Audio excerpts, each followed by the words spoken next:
Good morning, everyone. Thanks for joining us on this Monday, January 9th. I'm Lisa Badeau. Scotting in. Dillon. Dillon. That's me. The man of the hour, Mr. Dillon Vogt. I'm the man of the hour. You're the one wearing blue. Something big about the blue. Well, I don't want to brag too much. I always feel like the third wheel with you two, like this. You look good. Now you look good. That's funny. Thank you for joining us for this Facebook Live. Of course, we go live between 8 and 8:30 every morning. You can watch this later on your feed anytime you want.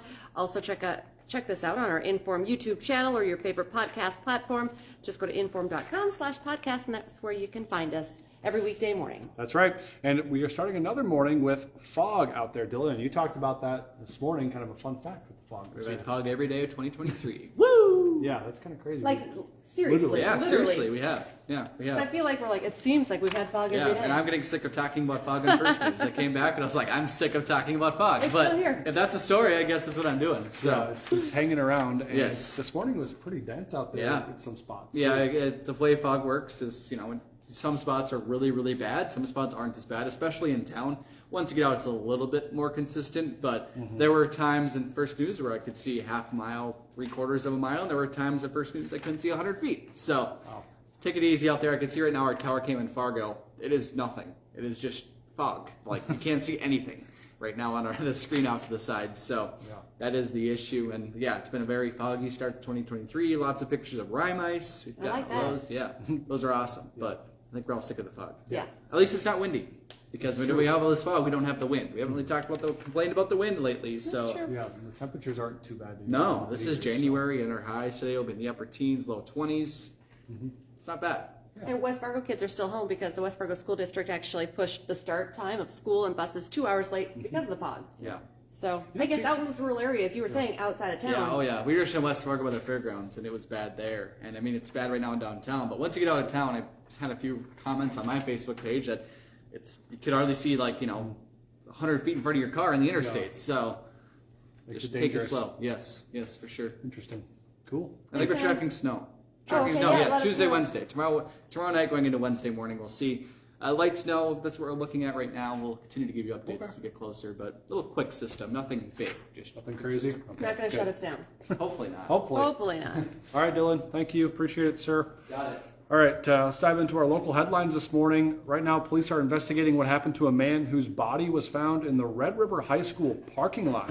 Someone called 911 just before 9:30 yesterday morning. They found the body of an adult man on the southeast side of the school in Grand Forks. So the Criminal Investigations Unit and a drone team were sent out to investigate. Right now, details are still pretty limited, but police say they do not believe that there's any foul play involved here or a threat to the public, which I guess is good news. We're hoping to learn more following an autopsy. They took the body to the UND campus for that, I believe. And then we're hoping to learn more about the man's name and what exactly happened in that situation. So stick with the news leader for updates on this story. Another story we're tracking for you. 2 people are in the hospital fighting for their lives after a car accident.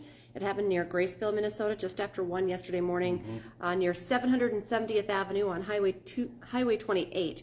Police say 32-year-old Mary Warhol of Sisseton was heading west. Another vehicle hit her head on. The driver of that vehicle was 68-year-old Maynard Arndt. Warhol had 2 children in the car at the time, a 5-year-old girl and a 4-year-old boy.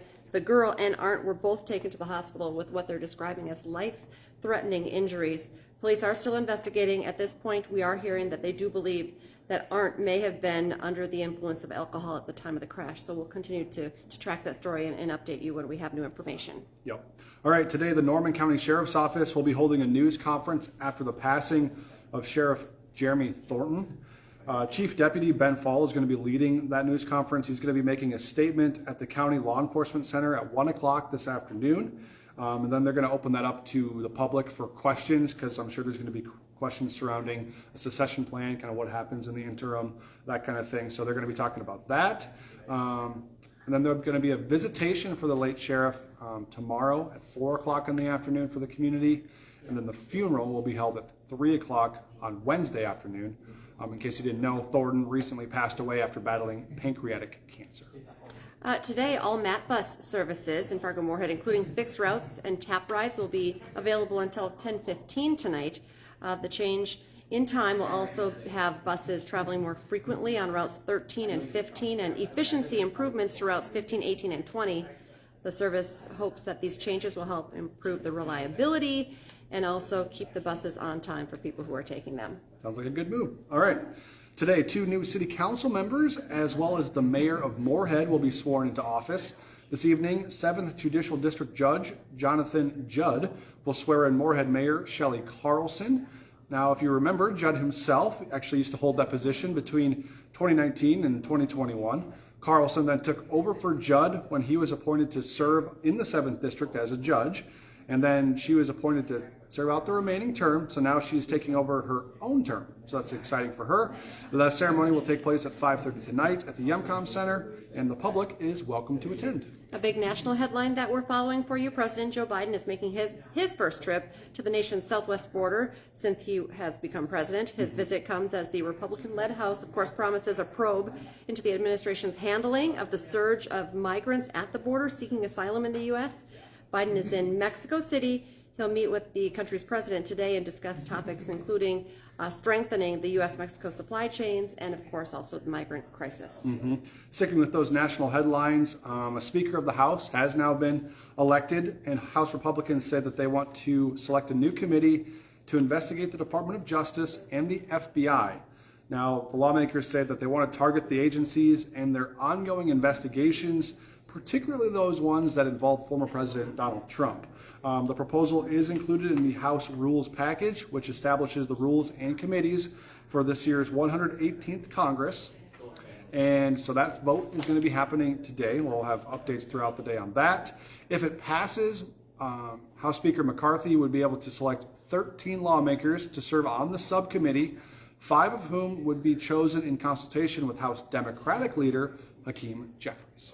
I'm not going to lie, it still hurts a little bit today. A bit of a sting after the Bison lost the FCS championship game in Frisco, Texas. I would imagine a lot of people, well, some people probably caught a plane last night. Some people probably flying out on their way back to Fargo today. But be sure to tune in to Hot Mike.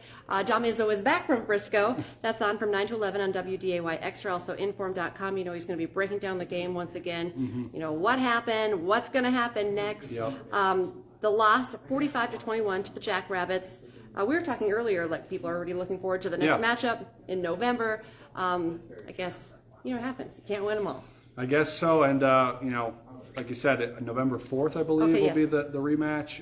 I don't know if that's going to be in Brookings or in Fargo, but that'll be kind of a revenge game, obviously, for the Bison. And they hope to. We talked to some fans that were down there in Frisco. They say they're obviously bummed that the Bison lost, but they're looking forward to getting back on track next year. So. And I was reading, I think it was a Mike McFeely article on InForum.com. Bison fans went down there to party hard and to bring back a championship.